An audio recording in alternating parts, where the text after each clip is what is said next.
Toon Goons, the podcast in which we take an adult and critical perspective into the world of cartoons and animation, and analyze how they affect the pop cultural landscape at large. I'm one of your hosts, Nikki. I'm Nina. And I'm Tooch, right, hold, grip the pips up on the rocks with garnish. Extra sauce. X. Saying extra sauce would be a pretty dope thing to say as you smash the ball into the other guy. Who ordered the extra sauce, pap? It doesn't matter how hard you hit it, it's still going to make a silly little noise. This week we are talking about Pong The Animation, directed by Masaaki Yuasa, our second show by him. Certainly more grounded than his first thing. A very interesting show that I have been doing my best to fully unpack before we record, but I guess I'm going to have to figure the rest out here. Yeah, me too, on the fly. Honestly. I think I got Very good. It's a very unconventional sports anime, yet it doesn't... Well, I guess we'll get into it. I don't know. It is and it's not. I don't know. It's the unsports anime. It's 7-Up. Nobody's gay. What is this? And even if they were, I don't want to see any of these homunculuses kiss. Don't worry, Nikki. No one's gay in real sports anime. Nope. Except for that comic we found at SBX. Oh, yeah, but that's Western. We know what we're doing, Japan. It's called Check Please. It's very good. Let's get into this news, because Nina found a lot this week. Yeah. Actually, while we were talking, I just found a new story that's ridiculous, so I don't know if we want to save it or not. Drop it. Okay. Yeah, let's start with that one. Sony's Emoji Movie is going to take place Never mind. entirely inside a smartphone. I regret everything. I saw some of this shit. I was really, really expecting we were never going to hear from that again. A Nope. while back, we talked about how Sony acquired the rights to make an Emoji Movie, and we assumed that would be the last we'd hear of it because it's a terrible idea. Mm-hmm. But they're fucking talking about it again. Yep. Yeah, what I read somebody making fun of this on Twitter earlier. Like, it takes place inside a smartphone. The emojis get free and like explore all the other apps. And like Sony's like, it's a great opportunity to put real world brands in there. So fuck you. Yeah, basically they're making a movie just so they can get product placement to pay for itself, and then they can all get paid without having to worry about anything. That's how movies work. Capitalism. Is Adam Sandler attached to this no. yet? We do have a date. It's August 11th, 2017. I can't wait for the Mark your ad calendars and don't leave the house. campaign. Ever! Okay, so some real news. Big story relevant to today's topic being anime. Crunchyroll Crunchworld. Crunchyroll and Kadokawa have announced an alliance. Kadokawa is a Japanese production company. You know, they work in both anime and manga. They're a publishing business. And they have now joined forces to create like a joint distribution and co-financing team to publish brand new stuff. Awesome. Yeah. Synergy.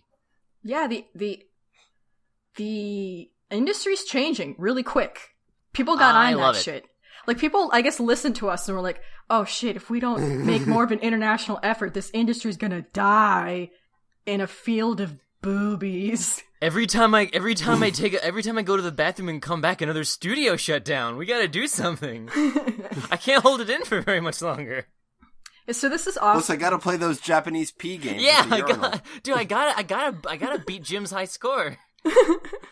He's got a really small bladder. Yeah, so it's just going to expand relevant merchandising business in order to maximize the growth potential of Japanese content in the North American market. That sounds amazing, but also I just thought of the best idea for a sports anime: competitive toilet pee games.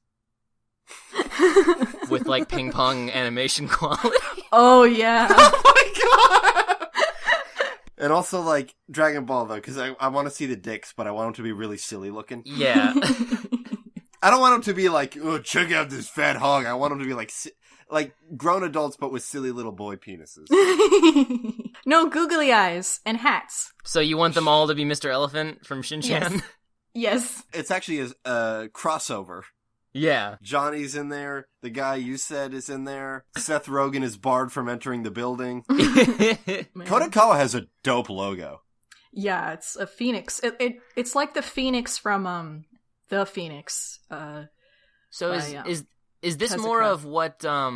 more of what we've been talking about these past couple months of like Western studios directly helping fund new projects, or is this also like a distribution thing, like Crunchyroll's gonna get dibs at their junk? Well, it says Crunchyroll's getting exclusive worldwide digital distribution There we rights. go. Now you're talking. And they're also talking about, they do mention, and co-financing by Crunchyroll and Kodakawa's anime titles to be produced in the future. Dope. And comprehensive marketing collaboration between Kodakawa's publishing business and their Crunchyroll's distribution platform. And this is for both manga and anime, because Crunchyroll does have manga as well, and so does Kodakawa. Yeah. So this is big and huge and awesome. Yeah, this is really great. I really have been enjoying Crunchyroll's boom. Just because it's like for literally no other reason. Like, I have no idea how they run business. Maybe if I knew anything about this industry, I would be like, I might have things to say about how Crunchyroll does things. Who the fuck knows? No idea. Or they could be doing everything great. But I just want more and more of this media to be easily accessible legitimately. Yeah. And so either Crunchyroll, so probably the best case scenario would be if Crunchyroll can just make this as profitable as it can get, more people doing it, like competitors or whatnot. Because I would never condone monopolies. No. I mean, I love Crunchyroll myself. I have my own account. I haven't been using it because I'm in school, but this is really cool. And they're also looking to make products that aren't typically made available in the United States, like light novels. They're gonna help publish those as well. And there's a slew of light novels that American otaku have been wanting to get their hands on. They just haven't because they're all in Japanese. So that's super duper cool and the best.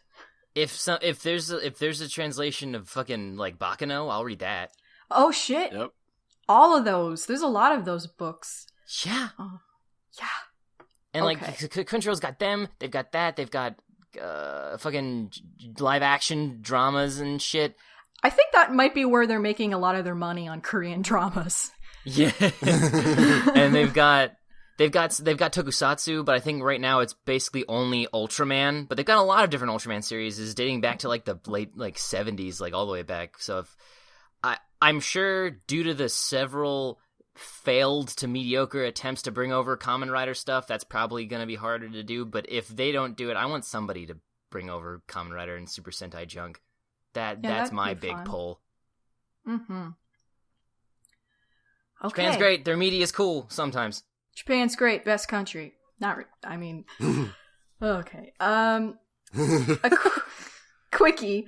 IDW has announced a new comic book series adapting the current Mickey Mouse animated shorts into, comics, which is... Really? Yeah. It's scheduled to debut in July, and it's going to be a 4-issue series directly adapted from the shorts by Scott Tipton. And our pal, Tara, is doing a cover for them. Tara Billinger, yeah. Tara Billinger. That's dope. I would have assumed that they'd just be publishing their stuff through Marvel now. Oh. They bought it. Yeah, that's interesting, but now, yeah. She's doing some covers. She says in her Tumblr post that other people working on the show are also doing covers as well. Yes, so she's doing at least one cover. So that's great. That'll be interesting. Mickey Mouse comics. I read I know there's Donald Duck comics, but Mickey Mouse comics? I think they were back in the day alongside the Donald Duck stuff. Yeah. They're not like the Donald Duck comics in that they're apparently the most formative piece of sequential art ever created. Yeah, but this is really neat and fun. So if you're a fan of those shorts, definitely check it out. So Pixar has announced their upcoming theatrical short that's going to be released alongside Finding Dory, and it's called Piper. It's coming out June 17th, along with the film. It's a 6-minute non-dialogue piece about a hungry sandpiper chick confronting his trepidations about going into the water with the help of his mother and a tiny hermit crab. I didn't know there was a hermit crab! I know. I want to see him so bad. I want to see it so bad. Those are the best crabs on every scale except for, like, deliciousness. Yeah, you don't want to eat those. I mean, maybe, but you'd need a lot of them to have, like, any kind of meal, and that just seems, like, dumb. But who knows? Maybe, and they don't have maybe that's their secret. Enough shell to, like, keep it in. I don't think it would work. And yeah, it's definitely not economical. This is really interesting. It's directed by Alan Barilaro, who worked on Bugs Life, Finding Nemo, and WALL-E. And he says, like, these little dumbass birds, like, they're always getting stuff from the sand, but they're fucking scared of the water. But they get it from the part of the sand that keeps going under the water, so they keep chasing the tide back and forth. They're like, peck, peck, peck. Oh, fuck! An inch of water! They're little dummies, and it's gonna be adorable. Aww. Can't wait! And then we'll leave the theater. No, I want to see Finding Dory. I do. I do too. And it says that one of the things they're trying to really work on from a technical standpoint is bubbles. Bubbles! Bubbles in the water, like all the sea foam. Oh yeah, I'm sure that'll look great. Yeah, apparently this is the first, as far as I know, an animator shaping the bubbles as 12 separate sculpts that he filmed and referencing. Like, that's insane. Yep. And also feathers, apparently, is a big challenge. Oof. How to animate between 4 and 7 million feathers. I don't know. You just figure you just type into the computer and fucking a finished CG movie shows up. What? This isn't real animation. Yeah, I'm gonna hit you with this pipe instead of my fist, and it won't be a real hit. It's not the same. It's fake. It won't hurt. I'm not doing it with my hand. Apparently it's gonna have like a kid at the playground feeling where like you fall down and you feel small, and then you see someone smaller, and like, I don't know, it's just like my life. Cute. Yeah. And he's gonna have these big old adorable eyes. Oh, he's so cute. Oh. I wanna kiss him. Kiss. Don't, he's got diseases. I know. Wild. I know. It's a cartoon. You kiss him, and for the 10th of a second in which your lips are touching his body, just 10 million maggots crawl into your mouth. They're all hiding under there. They've got thick plumage. No. You got a bunch of guinea worms, and the slight amount of moisture from your mouth is what causes them to release their eggs. Yucky, Bluck. No. Why would you say that to me? Like, I'm gonna throw up, but that's hysterical. So going back to Anime Town, Funimation has released a trailer for a dubbed version of a film called The Empire of Corpses, directed by Rotaru Mikahara and WIT Studios. That's going to be released in theaters, which is interesting. Sounds like a great family romp. Bring your small children. It's a cartoon, whatever. This is the same guy. Funimation typically doesn't release things in theaters unless it's like Dragon Ball. And even like Disney, like it's only like Ghibli films and Dragon Ball and maybe the Bear and the Boy and the Beast and stuff. But like this just seems kind of like a random film to raise funds to release here in the United States in theaters. I assume like most of their releases, it's probably going to be limited. It's 2 days. It's only 2 days. Yeah, so there you go. April 19th, the 19th and the 20th of this month. Which doesn't give you a lot of time to get your tickets. And this story dropped on the 12th. Today's the 13th. Which is yesterday. Yeah, yesterday they dropped the story with only 1 week to give you time to buy a ticket. I think this is probably a fly-by-night scheme all the way up. Yeah. But Now, did you guys see the trailer? I did. It's a horror movie. Yeah. It's a sci-fi horror movie. Ooh.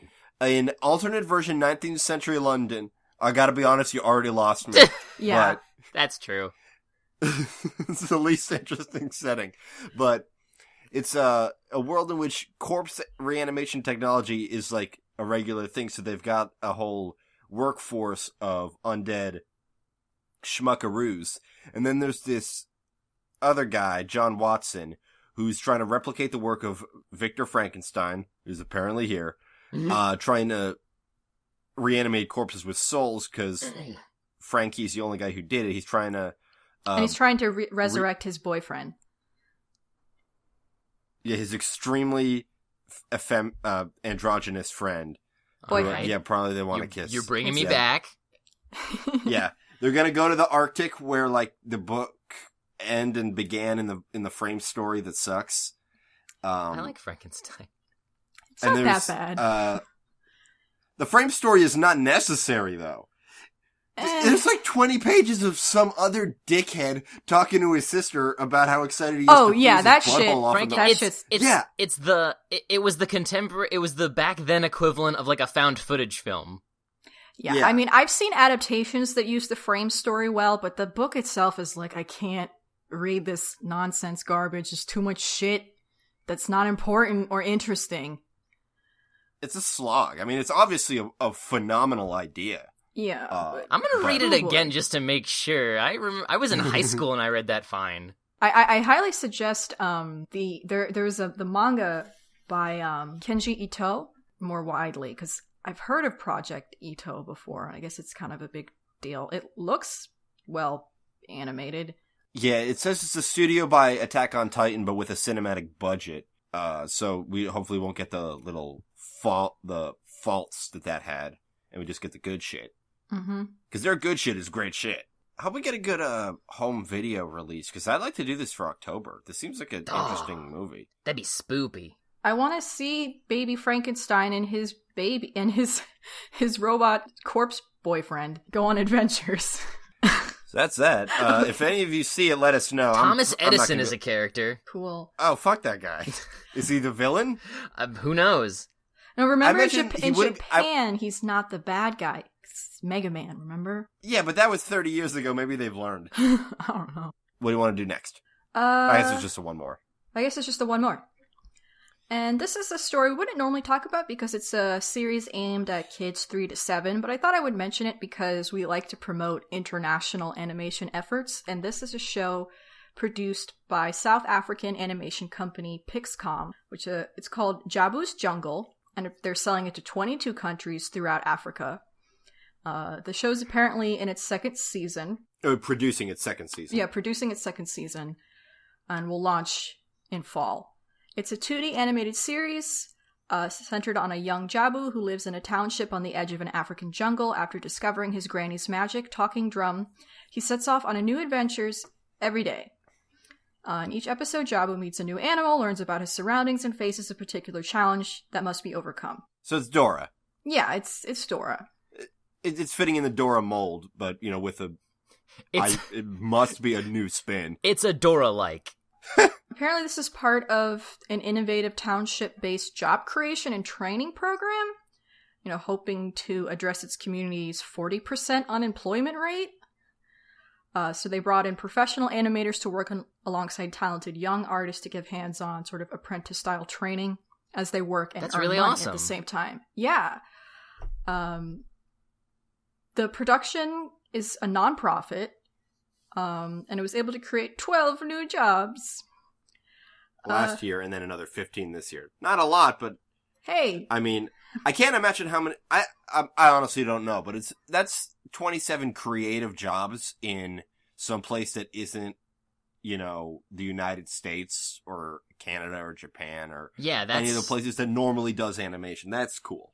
That is really cool. It's establishment. They've established an industry. And they are working with a Dublin-based entertainment group to handle international distribution as well for the show. We wish them luck.